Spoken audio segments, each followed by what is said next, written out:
All right. Well, thanks everybody for joining us here on another edition of ExtremeHealthRadio.com. It's good to be back. I feel like we've been off for a little bit of time, so it feels good to be back behind the mic. What do you think, Kate? It does feel good to be back. I'm excited. I know, especially when we had the chance to interview Adam Bergstrom. So it's going to be a great show today. I hope you're enjoying your day so far and everything is going well for you. This is, what's the day today? March 28th, 2013. And it's a Thursday, March 28th, 2013. This is episode number 78. So if you want to check out the transcription in the future, you can check it out at extremehealthradio.com/78. And if you'd like to follow us on Facebook, feel free to do that. We'd love to have you as part of our community. And you can check that out at extremehealthradio.com/Facebook. And if you have a question for me or for Kate, you can email them to us at justin@extremehealthradio.com or kate@extremehealthradio.com. I just set that email up the other day. My own address. Your own address. That's exciting. And let's see, if you want to call, the number is 949-391-7363, and we'll play your message to our guest on the air. And let's see. Oh, this show is brought to you by Amazon. So a great way to support our work is to purchase through our Amazon link, and we'll get a little commission for your order. You don't have to buy anything related to health. You can buy a lawnmower or a pair of shoes or whatever you want at Amazon. And you can check it out at extremehealthradio.com/Amazon. And that'll just redirect you there. And if you do that each time you make a purchase, we'll get a little commission. We've got a great show schedule coming up. We have on April 3rd, Phil Wilson. And he's the director and inventor of the far infrared sauna that we've been using lately. And his website is momentum98.com. And then on April 4th, we have Raymond Francis from beyondhealth.com. And he's been in the health and nutrition world for about 30 years, so he knows a lot. And then on April 5th, we have Dr. Mark Starr from 21stCenturyMed.com. And he wrote a book on hypothyroidism, so we'll be talking about the thyroid gland and all of that interesting information. And today we have Adam Bergstrom. Really, really interesting guy. And if you're unfamiliar with his work, I think you're going to find him fascinating. His website is wellness-wagon.com, as well as solarman111.com. I'm sure there's some sort of significance to 111. And he's got a big, long bio here that I don't want to read. It's too long, but he is just an amazing guy. He's been in the health and nutrition world for 50 years, I think. Been studying and helping people since the 70s, and he's authored a ton of books. And his most, I think, famous book is Chronobiotic Nutrition, Yes, No, Maybe. And it's a really interesting book. And so thanks, Adam, for being on the show today. Glad to be here, Justin. Excellent. So you were saying before the break you are up in, is that Northern California where you are? No, it's right by Santa Barbara. So we're just north of Los Angeles, about 80 miles, in a place called Montecito. Oh, wow. I bet that's really beautiful up there. It is a nice place. It's very, very pretty. Yeah, so have you been there for many years? Because I know sometimes you come down in our neck of the woods down to La Jolla, right? Yes, I do. I have good friends in La Jolla. I actually lived in Carpinteria, California, another suburb of Santa Barbara, sometimes known as Baja Santa Barbara. And was there for about 20 years, managed a health food store there for 6 or 7 years. And so I'm familiar with the area. And I'm kind of a California boy, born in New Jersey, but came out here for junior high school and high school in the San Fernando Valley, really? Valley boy. And so I'm familiar with California, but I spent a lot of years back in Texas where I met Swami Nitty Gritty, otherwise known as Adano Ley, who was basically my mentor in solar nutrition and body language and other things I learned at the Texas Institute of Reflex Sciences. Wow, and so how long did you study with him? 14 years. He went on his Maha Samadhi in 1989. He got out here to California quite a lot, would visit me 4 times a year. He picked both equinoxes and both solstices to do that. Spent about a month each time. Wow. Taught in Santa Barbara, actually down there in San Diego, and up in Northern California in Grass Valley, places like that. basically, I rode around with him in a medicine wagon. He had a big telephone-like truck with all the loaded down with sprouted tofu and healing salve and various things. It was like a medicine wagon. Yeah. And traveling with him was really interesting because he didn't sleep. So it was quite an ordeal to travel with a person who doesn't sleep. What was the reason? How did that even work for a person? He just said to love the Lord with all your heart and all your mind and all your soul. You had to be awake 24 hours a day to do that. And so he told his initiates that you could. He told his initiates that you could do anything you wanted to, except you couldn't sleep and you couldn't eat. Couldn't sleep. So was he a breatharian? No. But he said if he had made it to 72, he would have switched over to the breathless state. Oh, really? He'd had an accident back in the 50s where he fell off a building and broke every bone in his body. And recuperating from that accident is when he discovered solar nutrition. He was basically a hospitant. He was basically confined to hung up like a turkey on a spit, and his bowels were not working quite right. And so he wanted to find out the offending foods. And so what he did is he asked for one egg for breakfast, and he ate it, and it gave him gas. He asked for an egg for lunch, it gave him gas. He ate an egg at night, it didn't give him gas. So his rule was always do things for 3 days in a row, or 3 times in a row. He even had 3 navels, by the way. So he did the egg each time, and it didn't give him gas in the evening. Finally, on the 3rd day, the nurse reported him to the doctor that this man is just eating an egg for each meal. And the doctor was cooperative, and he was the head of the hospital and encouraged Adano in his research. And even when Adano got out of the hospital, this head of the hospital in Canada gave him his first colonic. Oh, interesting. Okay. And when he saw corn come out of his colon that he hadn't eaten for 9 or 10 months, he realized there was something to colon cleansing. Oh my gosh. So was he an avid practitioner of that for his whole life? Well, I wouldn't say that, but I worked for him, and he had, in his clinic, he had 2 colonic machines.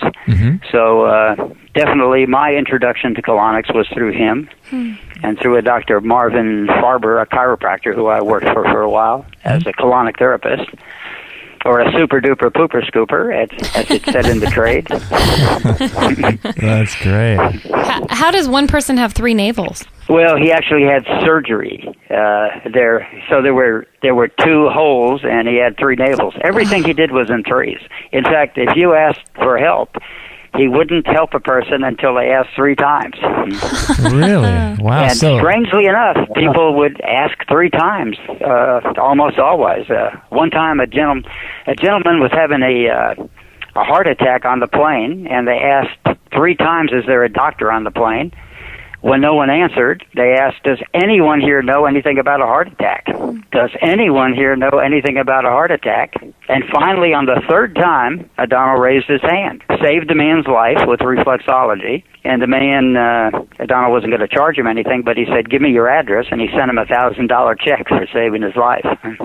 Wow, that's amazing. Wow. So there's some sort of power in the 3 number, isn't there? Yes. Yeah. Yes, it is. And of course, the title of my co-author in my book, Marcella von Harding is her name, is Yes, No, Maybe, Chronobiotic Nutrition. Wow. And even Adano's apartment number was 111, which was kind of a yes, no, maybe thing. Oh. And that expanded into 6 apartments, which became the Texas Institute of Reflex Sciences. Really? So that explains the in 111. Houston, there's exactly the 111. In your website name. Wow, okay. So anyway, 6 apartments. At the time the school went, there were just 2 apartments. Later he expanded to the 2 apartments upstairs, the 2 apartments downstairs, and he even got an apartment or 2 over to the in another building there. The zoning laws are very lax, or were at that time in Houston. I'm not sure if they are anymore. And so we basically moved in a bunch of our students into the apartment buildings and basically almost converted it to the school. No, my gosh, really? Wow. So this whole idea of chronobiotic nutrition, Let me see if I can kind of lay it out in a very simplistic way. It's the idea that every organ has a certain time that it works best or functions best at, as well as the angle of the sun that hits certain foods, and it's better to eat certain foods at certain times. Is that right? That's right. The Germans, the nature boys, such as Gypsy Boots and Eden the Bezen, they basically brought over the technology of the tree, bush, root at certain times of the day, 3 times of the day. There's that 3 again. That foods are more digestible. Tree foods in the morning, bush and vine foods in the middle of the day, and grains, and root foods, and fish and seafood at night. Okay. And the other was an ancient law called the Midnight Noon Law, which comes from China. And a lot of people who have had acupuncture have seen that chart. Lung time, 3 to 5 in the morning. Large intestine time, 5 to 7 in the morning. Stomach time, 7 to 9 in the morning. Spleen, pancreas time of 9 to 11, etc., etc., till you end at liver time at 1 to 3 in the morning, and you start all over again. Okay. And that cycle has been validated in many ways. You regenerate your liver at 1 to 3 in the morning. That's why it's people who work night shifts are at a disadvantage. I see. You can still rebuild the liver, but it takes a little extra effort to do it. We're basically timed as diurnal creatures. We inhabit the daytime. A rat, for instance, works in reverse. Their time is exactly inverse on us. Okay. Our heart time, or midday, is actually their gallbladder time at nighttime. Okay, so what is like a good time for the heart and the kind of the main organs, like the liver, the intestines? What are those times? The liver time is 1 to 3 in the morning, and it's important to be in a deep sleep. Now, there's something called shunting, which is a little bit complicated, but not that much. In astrology, it's called squares. So if I wish to rebuild my liver at 180 degrees over from the liver time, which is going to be 1 to 3 in the afternoon, what I put in my mouth at that time is going to affect my liver. And the greatest thing a person can do to rebuild their liver is take tomato juice and molasses at 1 to 3 at small intestine time. Small intestine time is actually what you would call the biliary cycle of the liver. Modern medicine knows that at exactly 2 o'clock in the afternoon, your biliary cycle from the liver is at its highest, and at 2 o'clock in the morning, your glycogen cycle of the liver is at its highest, at its peak. So to build glycogen in the liver, sleep to build growth hormone is necessary at that time. Wow. While in the afternoon, you can clean your liver best by either tomato juice and corn oil, which is more of an extreme cleanse, or build it and clean it simultaneously with tomato juice and molasses, or tomato juice and raisins will do it. Tomato's very unusual. You know, the more you boil it, the more vitamin C you get out of it. There's no other food that does that. Okay, and so with the tomato juice, do you juice it, or do you blend it, or how do you take that? Well, you can, if you take a sun-ripened tomato, or cook a tomato, or just drink tomato juice, you just mix in a tablespoon of molasses and drink it at that time, with or without lunch, doesn't matter. And you will clean the liver out big time and rehabilitate it. You can actually, the liver, doctors know that it can be destroyed. 80% of it can be gone, and you can rebuild it. And I even know of a case where a person had 2% of their liver left and regrew it. Really? Wow. And, of course, they had an emotional clearing where they, made up with their father. And there was a big crying session, and their liver just turned on again. And they were on a transplant list where there was no possibility of any kind of rebuilding, according to the doctors. When it happened, of course, they admitted, well, every once in a while there is a rare case. So as Swami Nitty-Gritty used to say, don't live a life of statistics. The cosmic initiate lives the life of the exception to the rule. Yeah, that's a good, I like that. I love that. That's a good rule or a non-rule, as the case may be. Yeah, so what do you make of the olive oil and the lemon juice? Was that a good liver cleanse, too? Now, that's a really good one to take at midnight. That is gallbladder time. Gallbladder time, you'll notice the gallbladder looks suspiciously like the head. And indeed, it is a reflex to the brain, to the head. And the gallbladder meridian in acupuncture runs all over the head. It and the bladder meridian, the urinary bladder meridian, are the most prominent meridians on the head. They both have a lot to do with brain function. And so if you take your lemon and olive oil and even a little garlic at that time, it's an excellent liver cleanse and helps the gallbladder too. It's a biliary cleanse, helping both of them. Okay, interesting. So now you can do another liver cleanse at liver time, which is strangely something called cobalamin tonic, which is mentioned in our Yes, No, Maybe book, which is a combination of coffee, cocoa, and maple syrup, and that will clean the carbon out of your liver. Wow. Different purges and different fasts clean different elements out of different organs. Wow. And by knowing how they work, it's like if you go to the beach down there and you go out and get tar on your feet, no amount of water is going to get that tar off of your feet, but an oil will.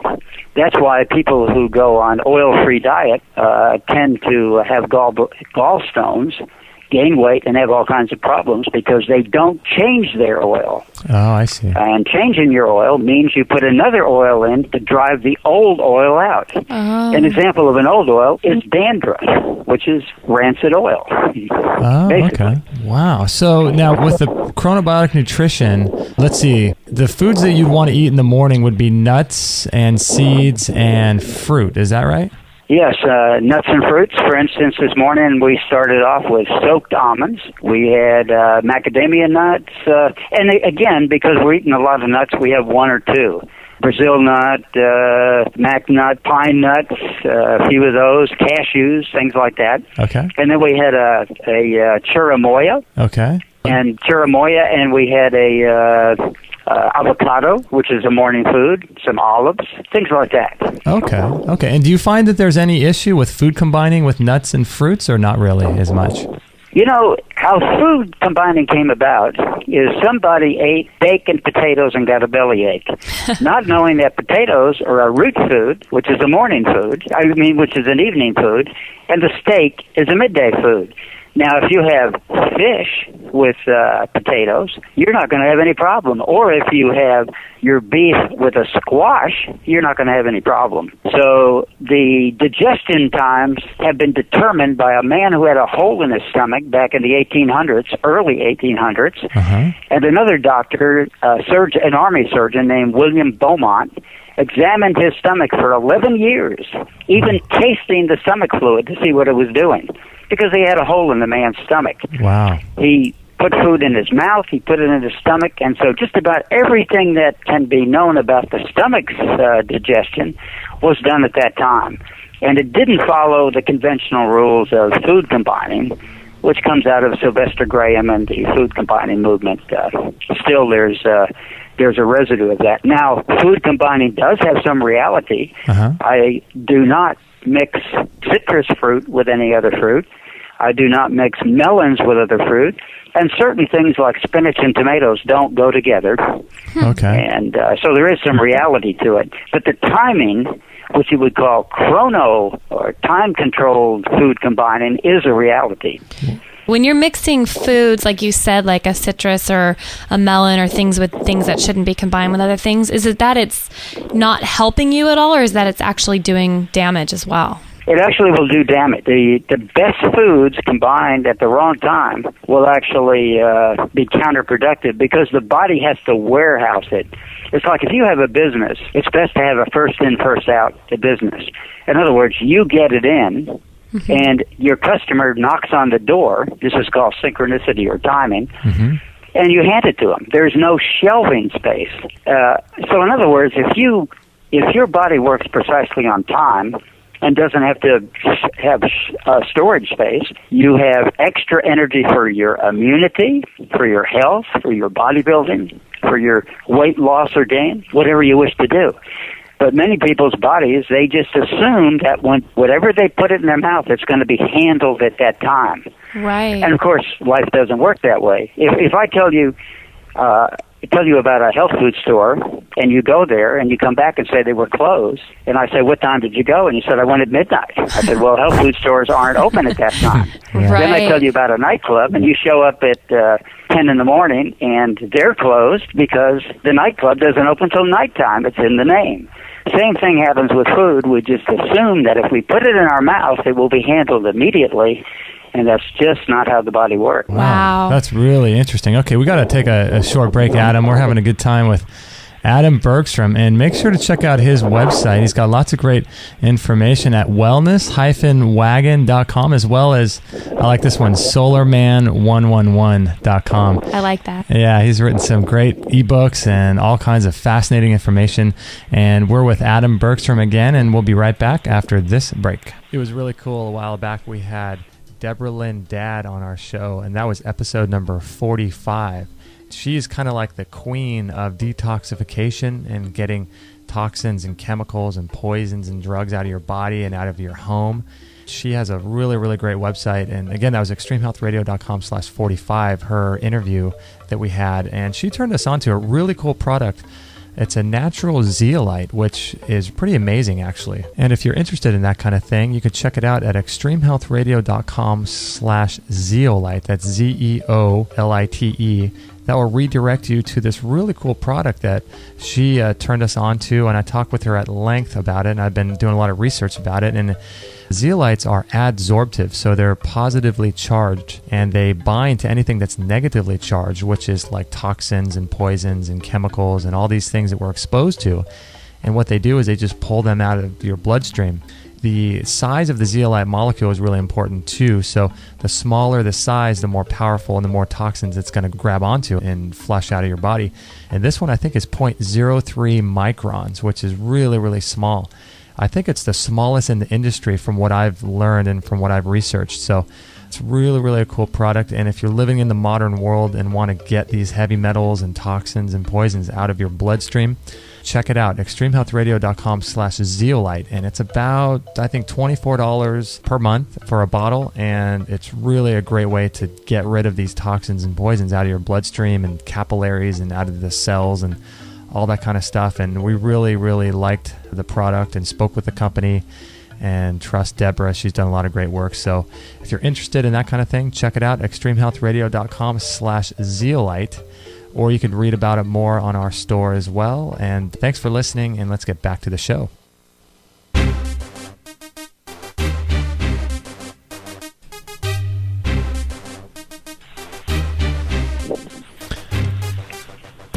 All right, we're having a good time here. A lot of fun with Adam Bergstrom, amazing guy, and learning a lot from him about the timing of foods and different qualities of foods and all of that good stuff. So, Kate, I know during the break you were talking a little bit about some of the foundational stuff with the chronobiotic nutrition, right? Yeah. Well, Adam, I'm curious. Justin's been turned on to this idea in the last little while. I've never even heard about it, to be honest, before about a month ago. I know we've been talking about the things that are ideal at different times, kind of delving into that, but can you explain a little bit about like the angles of the sun hitting the food? I'm so curious about that whole part of it. You know, you probably heard that people who live in northern climates don't get the proper amount of vitamin D because the angle will not absorb below 45 degrees. Now, there is some truth in that, but there's other ways to get vitamin D. For instance, the Eskimos get blubber and things like that. And how did the seafoods get the vitamin C in the first place? They didn't go down to the equator to get it. They got it anyway. And how did Eskimos get so tan up there in the Arctic, by the way, is another thing that's a mystery. So there's many ways to get vitamin C, and it's basically 3 types of vitamin C. A morning vitamin C that comes in a tree, like vitamin D, that comes in a tree, like dates. And there's the midday vitamin C, which is a vibrational type of vitamin C, vitamin D, most active at 11:30 to 12 during heart time. And then there's a nighttime vitamin D, which comes in a fish, like a salmon or a sardine, something like that. And vitamin D is absorbed in different frequencies. When you buy vitamin D in the store, you're only getting one frequency because they want to make it more effective. But you actually, they used to call it toxicon and or toxicol, because they knew that one frequency was toxic, but when you get it over a spectrum, like nature meant us to get vitamin D, then you're getting the true form of vitamin D. So eating foods in certain times gives you a spectrum of vitamin D that works on all the 12 organs. You do not get that when you buy the product in the store, because our chemistry, for all its the people who endorse it, it actually is at a very primitive state at this point, because they've mostly left out the timing. If you bring your car into me, and I'm a mechanic, and I say, I saved you some money, I didn't time it, you wouldn't come back to me no matter how much I saved you, because you know that your car must work on time to work. And the same with the body. The person can put high-test fuel in it. That's your food. They can tune it up to run fast. But if they don't time it, you might as well use it as a lawn ornament in the front of your house. It's not going to go anyplace. That makes sense. And in fact, in an automobile plant, the timing, the person who does the timing gets paid more than anybody else in the plant. Oh, really? Yeah, that makes sense with the food and the timing of things. So now I'm sure there's a list of foods that correspond to each organ as well, right? I'm sure you've listed all those out. Yes, they are, and partially, you've probably seen the emails that are going around showing something called the doctrine of signatures, of the law of signatures. Adano Ley called it the geometric body resonance, where a tomato looks like the heart, Right. and then, therefore, it is good for the heart, which is true. So does a red pepper. Now, if you take that red pepper at heart time, and specifically the part of heart time that's 12 noon till 1 o'clock, you actually work with the heart. It's obvious that a walnut in a hard shell, like your skull, exoskeleton, looks like a brain. It has two hemispheres. It has manganese in it, all the things for brain. And if you take that in the morning at stomach time for breakfast, you have a brain potentiator and have the ability eventually to use your brain like a variable capacitor. In other words, the dial on your radio, instead of storing things like most people do, using their brain as a tape recorder. Wow. So you've been doing this kind or this style of eating for over 30 years, is that right? Since 1975. Wow. So yes, definitely way over 30 years.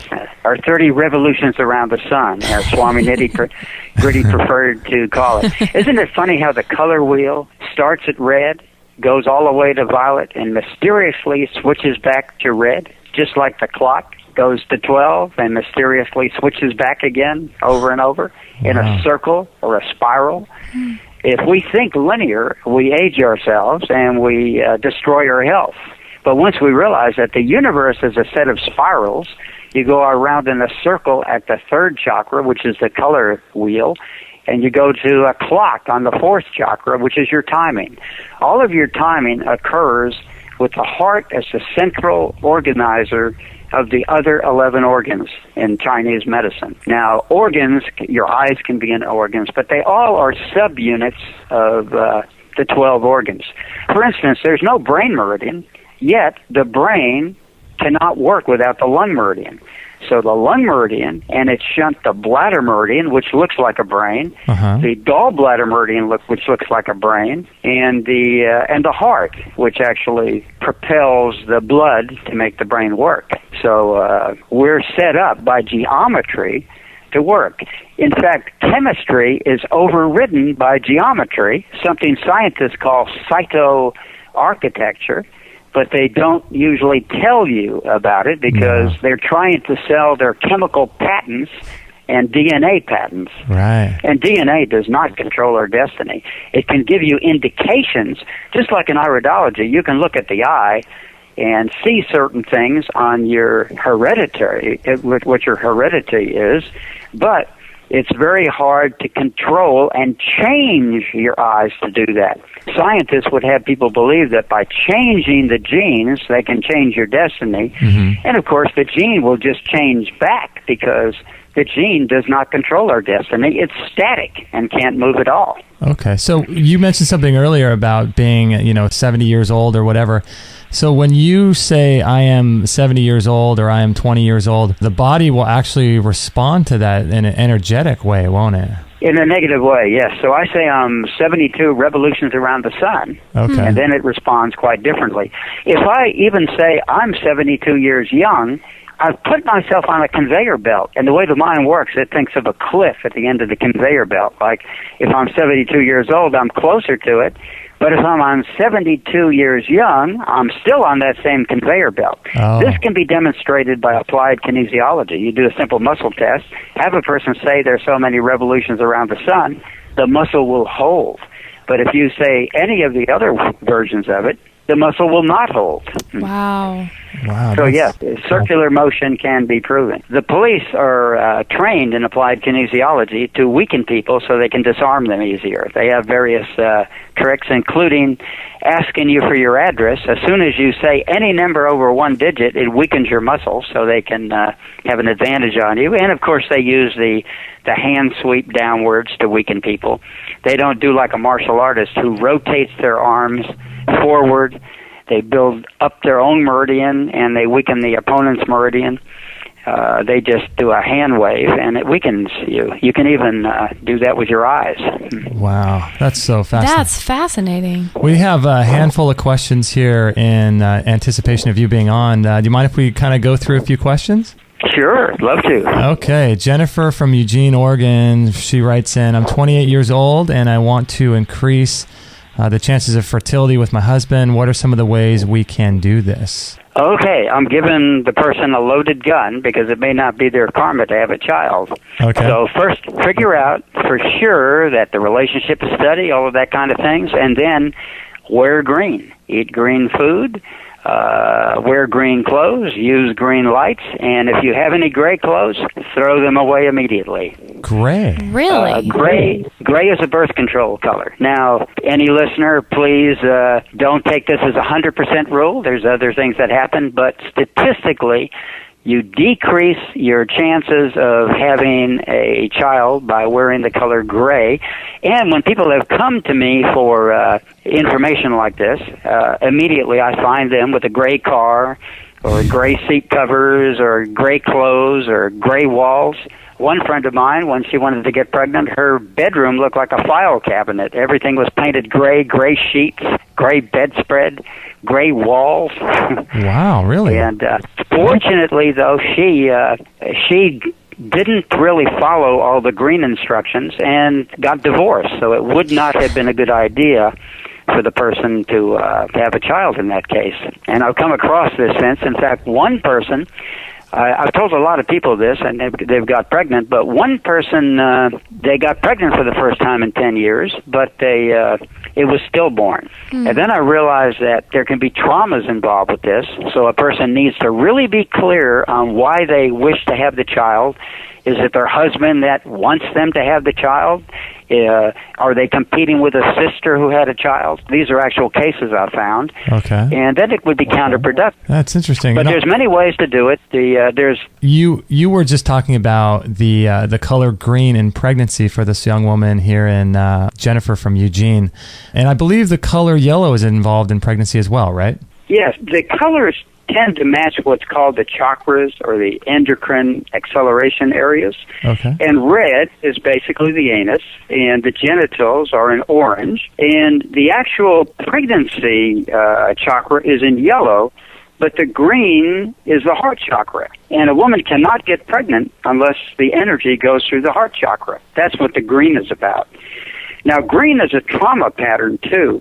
And it's involved in resentment. So often there's a hidden resentment that will stop a pregnancy or other things in her life when a person has a green. That can happen when a person has too much green in their wardrobe or too little green in their wardrobe, interesting enough. Wow. Too much green means they sedate themselves, and too little green means they're avoiding it and don't like that color. Wow. So the colors, our frequencies are actually in color.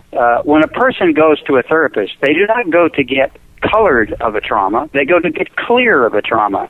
And they go to become transparent. That means beyond the parent. The parents are where the karma comes from, and you can break that connection when you're actually free of your parents to treat them as individual human beings instead of like people have an electronic umbilical cord that never gets separated from the mother for most people. When they get free of it, it's called self-realization. Wow, so we carry all of this energy from our parents. We carry that our whole life, it seems, don't we? We do. I have a friend of mine in San Diego that he went and got in a relationship with a nurse, and then he found out that his mother had been in the Navy and was a Navy nurse in San Diego, never dreaming that it had any connection to his life.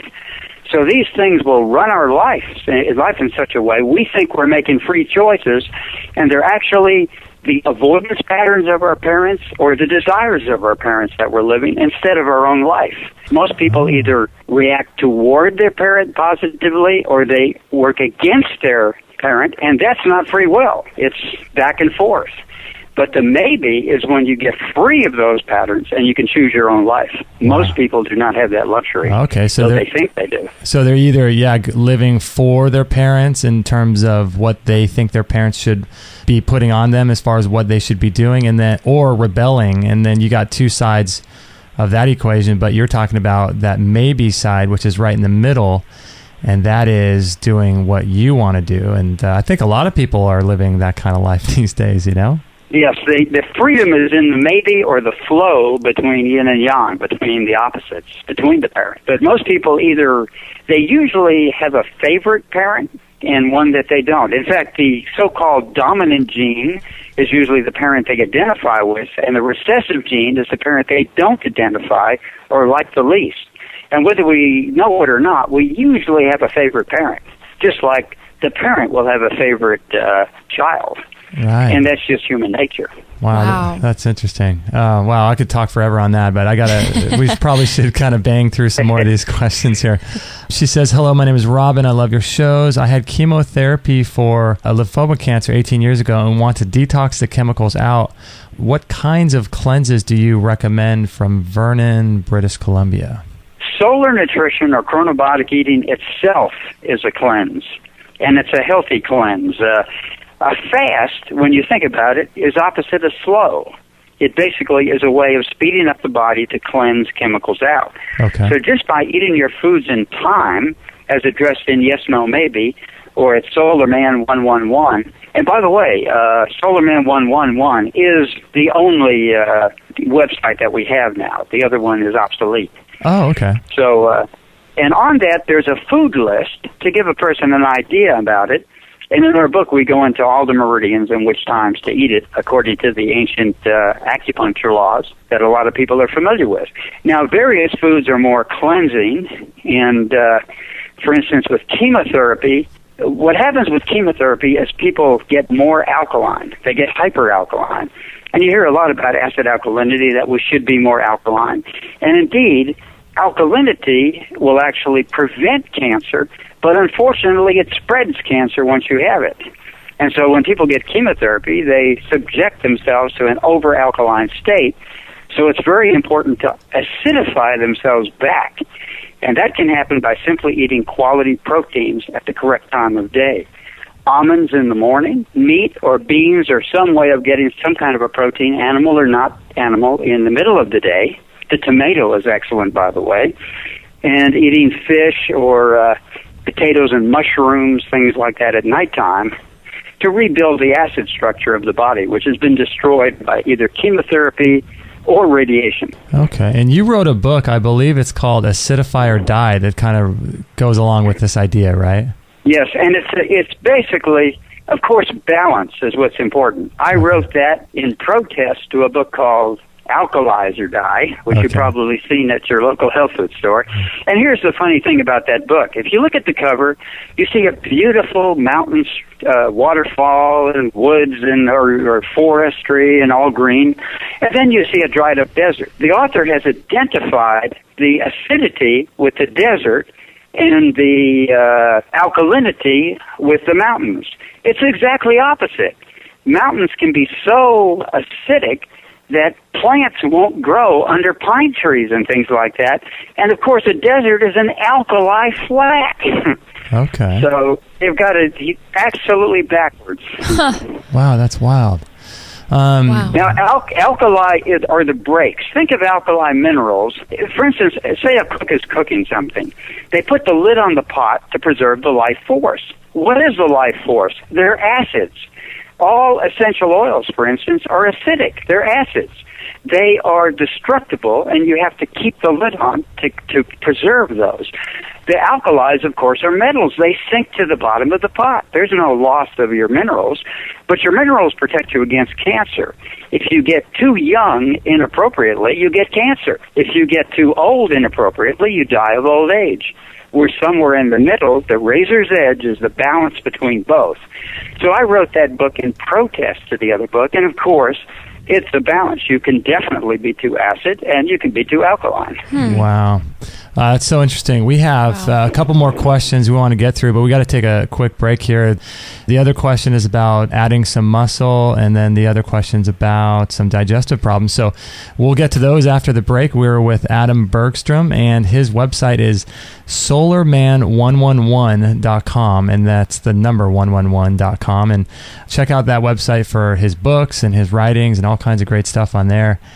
This is truly fascinating information, so hang on, and we'll be right back after this break. If you're like me, chances are you've tried lots of different whey protein powders and different protein powders on the market. The two I like are Sun Warrior Protein and One World Whey. One is vegan and one is not, but One World Whey, I love it. It's 100% raw and grass-fed, coming from Amish farmers with healthy cows. It's an incredible product. It's got about 25 grams of protein with each scoop, which is really, really high. It increases the glutathione levels in your body. It helps to eliminate heavy metals and toxins out of your body, as well as radioactive fallout from chemtrails. And it helps to decrease inflammation in the intestines, which helps with having healthy bowel movements. It builds lean muscle, and it's great for your skin and anti-aging. It increases your energy levels. It's really, really a great product, and it's not just for building muscle. It has so many benefits, and you can learn more about all the benefits of this incredible product at extremehealthradio.com/whey, W-H-E-Y, and it's put together by Synergistic Nutrition, and One World Whey is the product name. I highly recommend checking it out. If you are interested in buying it, please consider doing it through us. We'll get a little commission, and you will see what I'm talking about. You're going to be hooked and addicted to this stuff. So consider this product as part of your daily protocol. Maybe put it in your smoothies, and just it's really, really a great product. So thanks for listening, and let's get back to this interview.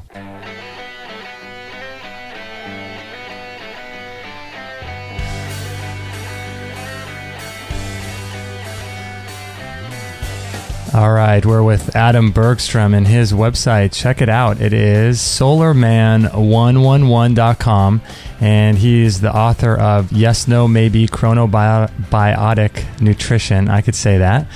And he's just a prolific guy doing research all the time, and it's really a lot of fun to talk with him, and I feel like a lot of people don't know this kind of information. So we're going to have him on, hopefully as a regular on our show, if he'd be willing to come back, and we'll get a better connection next time, and it'll be really a lot of fun. And so, Adam, I got a couple more questions to go here. The other one is, says, thanks for your shows. I want to buy the rebounder and the sauna really bad when I have some money freed up. But I did buy the Vitamix through you, and thanks for the free shipping. I love it. Well, that's cool. That's cool. Thank you. Yeah, thank you. My question was what are all the strategies you can think of for dietary and others to build muscle? I'm 170 pounds soaking wet and want to gain 10 to 15 pounds of muscle, and that's from Josh from San Antonio. For the bodybuilding, I'm like the caller. I am skinny. If I turn sideways and stick out my tongue, people mistake me for a zipper. And but when I was with Swami Nitty Gritty, I wanted to bodybuild. Now, he advised me against it. He told me, you're too toxic to bodybuild at this time. But if you want to be a fool, do it. So I did it, and my proudest moment came when someone at the gym approached me and said, "Are you on steroids?"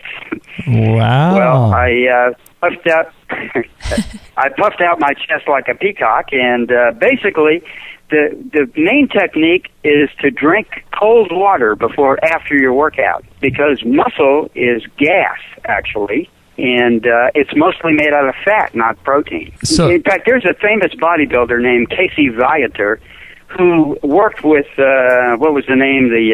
Arthur G. I forgot his name. But anyway, he gained like 50 pounds over a month or something like that, bodybuilding.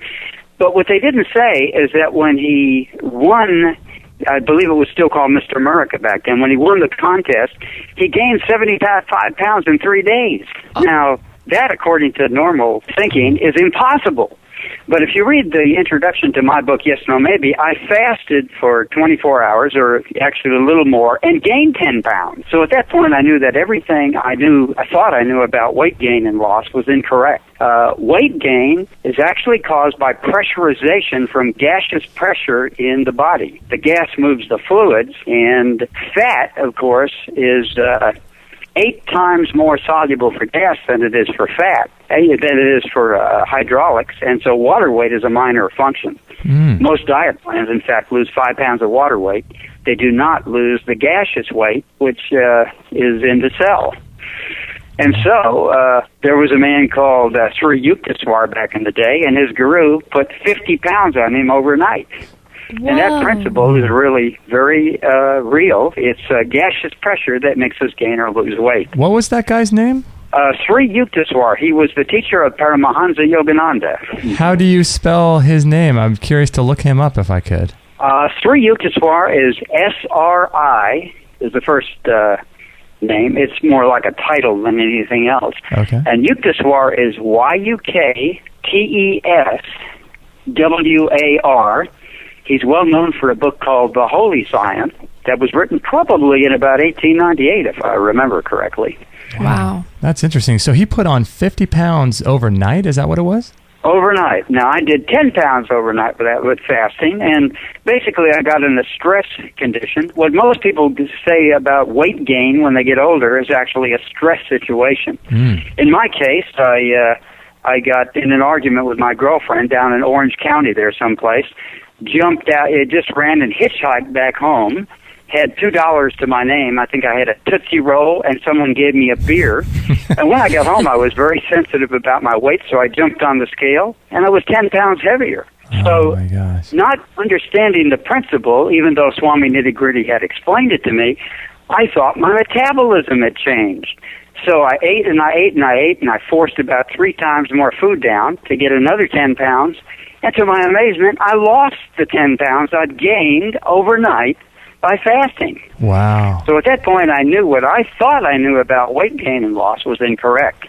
My main thing when I worked out at the gym, by the way, was to have a cold liquid after I ate. And if you read in the books about now it's real popular to drink cold liquids to lose weight.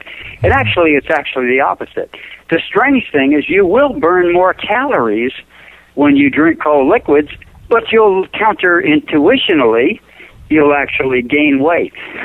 Wow. So, and there's also a better time to do your workouts in the gym if you want to put on weight, right? Like 3 to 5, I think it is, or... You've been reading the book, yes. Between 3 to 5 is the ideal time to gain weight. If you want to gain strength, it's 5 to 7 in the evening. If you want to lose weight and get ripped and shredded and cut, as they call it in the industry, that's between 9 and 11. And if you want to do Tai Chi and yoga and things like that, it's 3 to 5 in the morning. And they're all shunts of the lung meridian, interesting enough.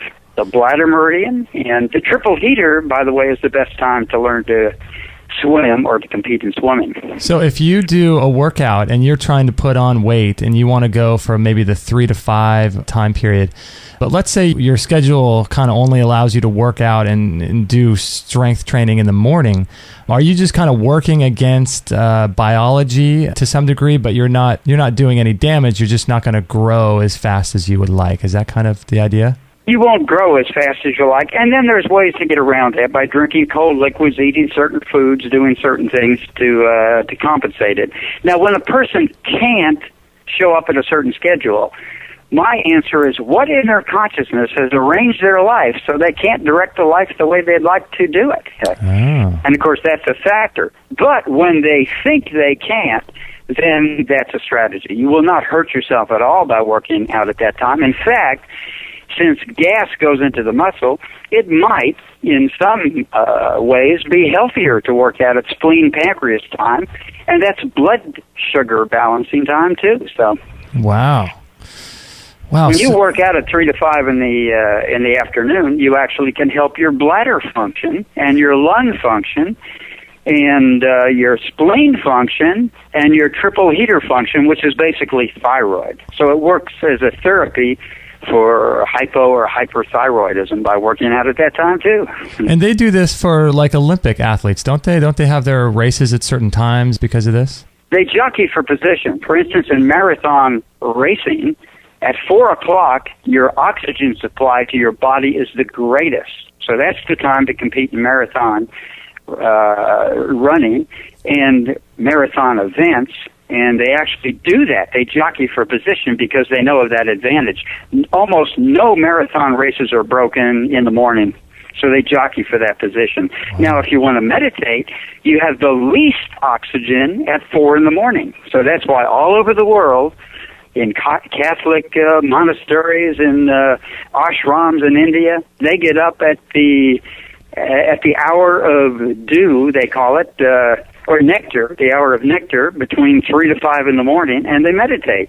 Wow. In China, when they do Tai Chi, they get up at that time too. It's the healthiest time to work with the muscle in a less than aggressive function. In other words, where you're holding back the energy and building the energy instead of expanding it.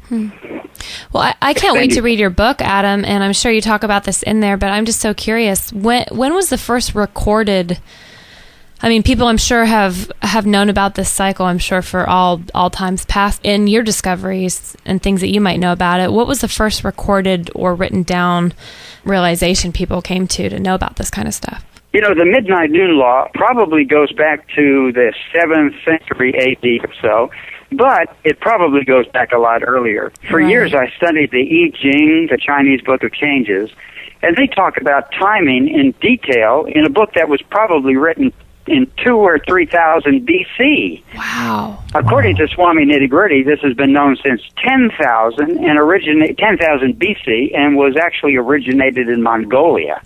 Now, he was half Mongolian, so perhaps he had a vested interest in that particular time. He had a slight But it's been around a long time and has been known because people were in nature and not inhibited by electric lights and things we are now. We've separated ourselves from nature. Right. Farmers know more about this than people who are in office buildings all the time do.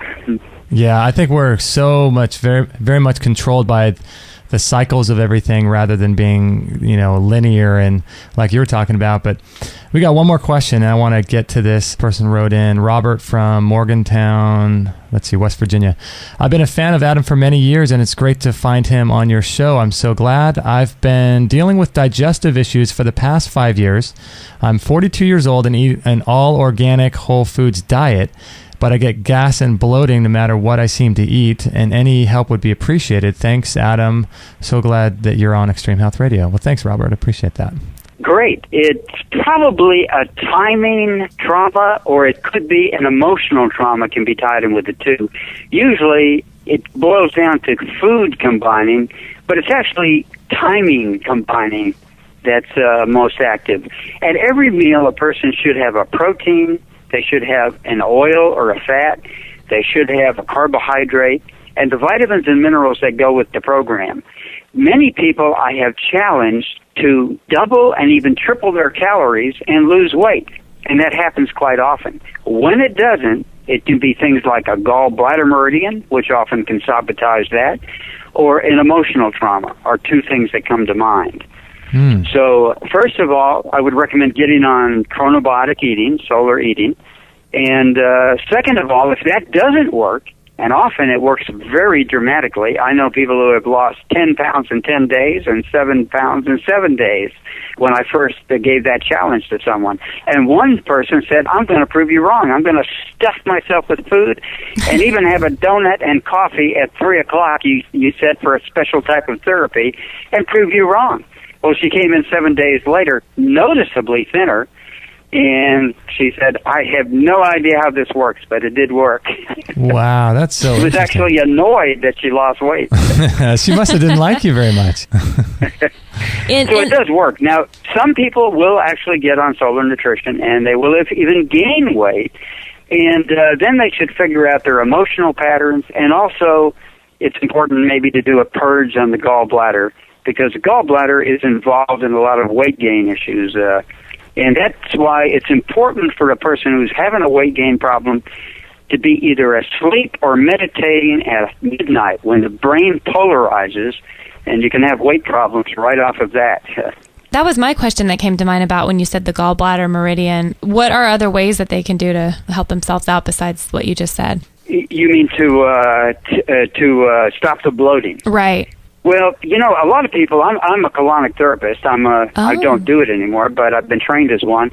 And I find that colonics really don't deal with this problem because most weight problems happen upstream of the large intestine. Not that they're not beneficial, but the small intestine is often involved. And unfortunately, if your colonic went into your small intestine, you would have a problem because that's basically your kitchen, while your sewer is mostly in the large intestine. So you don't want things to get through the ileocecal valve. Now, some people have bloating because they have a loose ileocecal valve. One way to get that is by being indecisive. So decisiveness is an important thing for a person that has bloating problems too. And then they should investigate what they're having. Ultimately, with solar nutrition, you can put anything in your mouth as long as you know what time to eat it. Even a poison if you know the exact times. But until then, a person should find out and identify which foods they're having problems with. You know, certain cabbage families and things like that are notorious. Beans for some people. But if you eat these foods on time, you're going to deal with the gas. Many people do not understand the difference between having gas and passing gas. A lady once said, I don't have any gas. And I said, can I feel your abdomen? Well, it was hard and swollen. And I said, you don't understand the difference between having gas and passing gas. Beans are actually designed to make you motorboat and release gas because it takes a certain amount of pressure to move the colon. Your large intestine will not work without gas to push the matter out. As any plumber knows, he will go to your roof first and adjust a little gadget up there to make sure that your toilet is flushing. It's like if I drink a soda pop, and I hope I don't, and I pop one end of it, it's not going to pour out. But when I make the opening on the other end of the can, it pours fine. Well, we have two openings in us, a mouth and an anus, and if they're both not clear, you get gas and all kinds of pressure and weight gain and all the problems between the two polarities, north and south, like a magnet. Wow. It's just amazing to me when you start looking at all this information. And I mean, you must scratch your head when you look at things on the mainstream media or just on websites or commercials or whatever. I mean, they're kind of just selling the same program to everybody about diet and weight loss and diet and exercise and fitness. And it seems like it's just the same program they're selling to everyone. And each person is different. And most people don't understand the energy connection or the emotional connection or the stress connection. And it's just fascinating. I'm sure you run across people all the time who just don't understand this kind of stuff. Yes, and Americans are getting bigger and bigger and bigger instead of smaller and smaller. So if all these diet programs work, we should be going the other way. And the fact is that timing is left out. Without the timing function, you can't lose or gain weight. But when people understand the timing, they do that when they know that if I'm going to work in Los Angeles and I leave at 7 o'clock in the morning, I'm in a virtual parking lot on the freeway. But if I leave an hour and a half early to go to work, then I can spend time drinking my coffee at work or whatever and lollygag around even before I go to work or do something there instead of smogging up the place behind somebody and being annoyed in my automobile. So we know about timing externally, but we don't realize it's much more important inside our body. The timing of your heart, the heartbeat, the pulse, that's a frequency. 60 cycles per second is ideal. All of these brainwave cycles, delta brainwave, alpha brainwave, theta brainwave, beta brainwave, we know about those, and they're really timing functions. Anytime you hear the word frequency, convert that to timing because that's what it is. Wow, that's so fascinating. And, you know, I always suspect, too, that when people start having these thoughts about their bodies and they say, I am overweight or I am these things, and they associate themselves with the body, I imagine that that is an issue as well, because really none of us are our bodies. And so when you realize that the cells actually follow along with what your thoughts are and the words that you say about yourself, it's just a fulfillment of the things that you think about, right? Yes. Recently I heard someone say that they had ruled out the placebo effect because it was too dramatic. And yet, one time, there was a test done. They gave these people sugar pills and told them it was chemotherapy. Over 30% of the people lost their hair with a sugar pill. Wow. So that's pretty dramatic. Yeah. Geez. Wow. There's definitely something going on with the energetics and people's thoughts. And I mean, you could be doing the best program and have toxic thoughts, and you're not going to get results, I'd imagine. You know, I'm not at this level, but there are yogis who can grow their arms and legs back because they know this is all basically a dream, as Yogananda and other yogis have told us. When I was with Swami Nitty Gritty one time in my mobile home in Carpinteria, when I lived there, a friend of mine named Dolph was up fixing my roof. And while he was fixing my roof, Adano said, if Dolph didn't know the word roof, he'd fall right down here and be talking with us. But because he knows the roof, he's standing on it up there. So that's how much he believed our placebo effect was. 100% placebo is the universe. It's called Maya. And now I've seen very strange things happen around Swami Nitty Gritty. He bent the laws of physics. He said he didn't break them because if you try to break the laws of physics, you will break yourself against them. But they're highly bendable, and everybody has said some kind of supernatural experience where something has happened where they've got their health back with instantaneous healing. In fact, all these cancer cures you hear work because of placebo effect. Anything can cure anything. You'll hear, I know someone who got rid of candida with a Haagen-Dazs fast, for instance. Wow. I don't recommend it, but it's happened. That sounds like a great fast, eating Haagen-Dazs every day.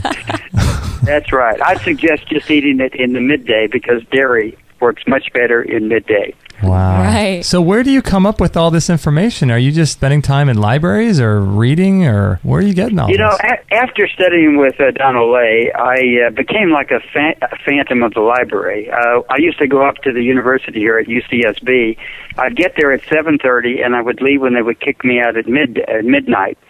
And when I was in Tucson, I'm glad I found out that the library was open 24 hours a day when I was going to leave, because I probably would have killed myself at the library 24 hours a day. So I have done a lot of research. Wow. In fact, I moved to Fort Worth to be next door to the Osteopathic Medical Library so I could research there.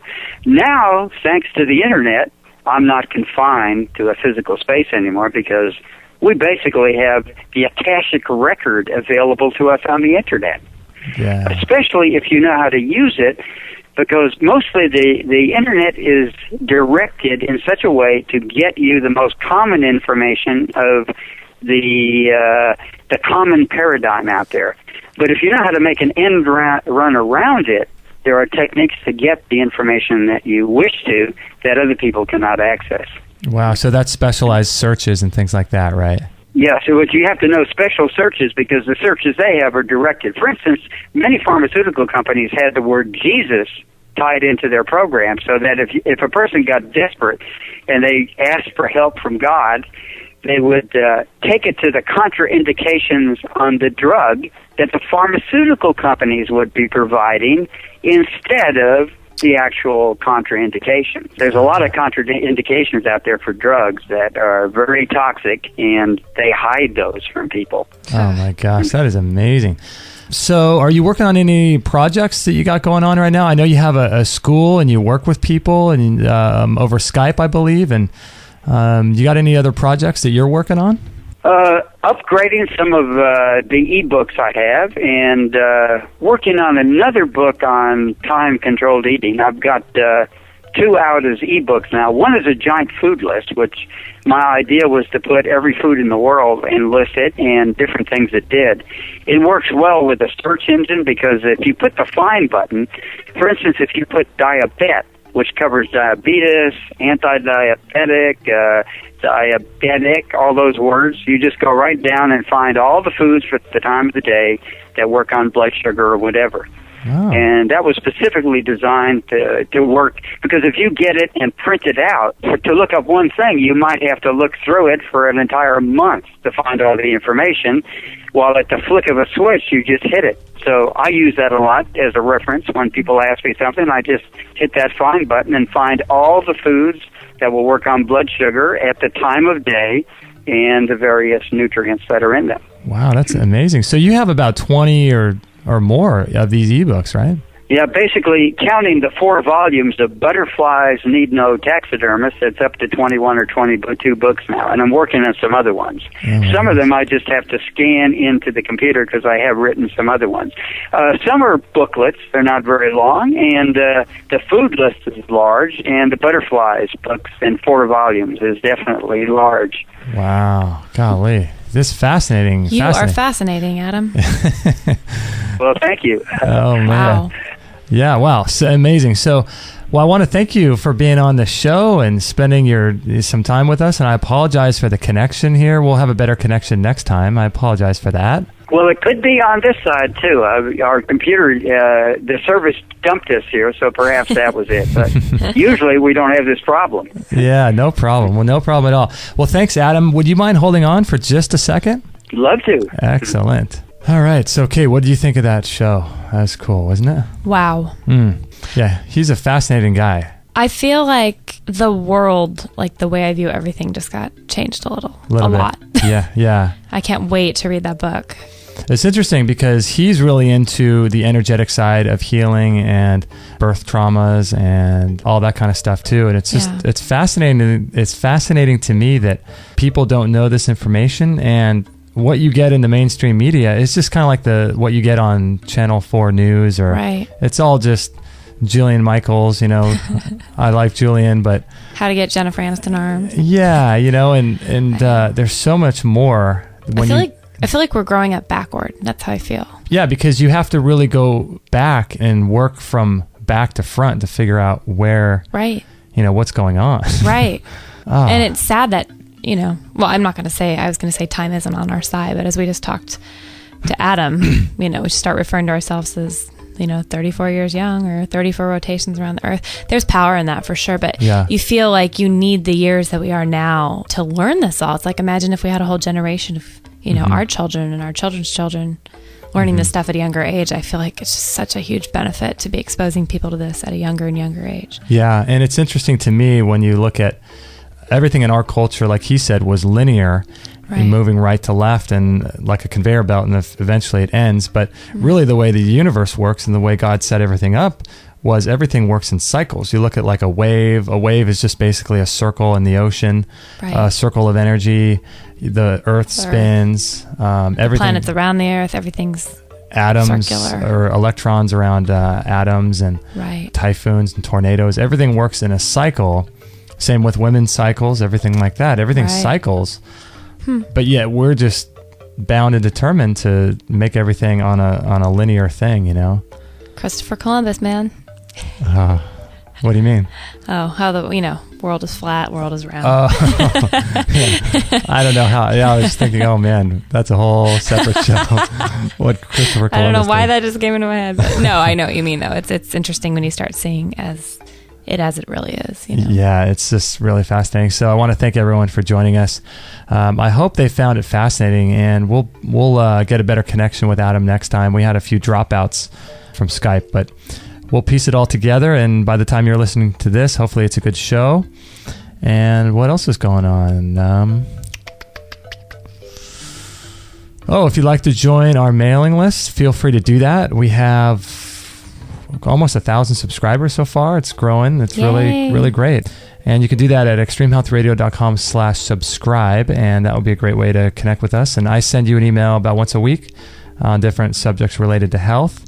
And there's our store. I just put an ad up for the sauna, for the rebounder. Cool. For the Bellicon. And if you'd like to follow us on Facebook, feel free to do that. extremehealthradio.com/Facebook. And visit our store too for tons of great products for cleansing and all that kind of stuff. So we got about 75 products in our store. And we appreciate all the sales.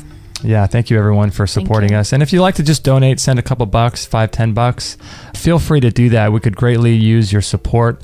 The costs of this show is really starting to go up. And we just had someone on Facebook ask us recently. She was one of the many people who have asked us about this, about doing a live show. And the cost of doing that would be an additional $99 a month, aside from some extra equipment. So I told her we're moving towards that in 2013.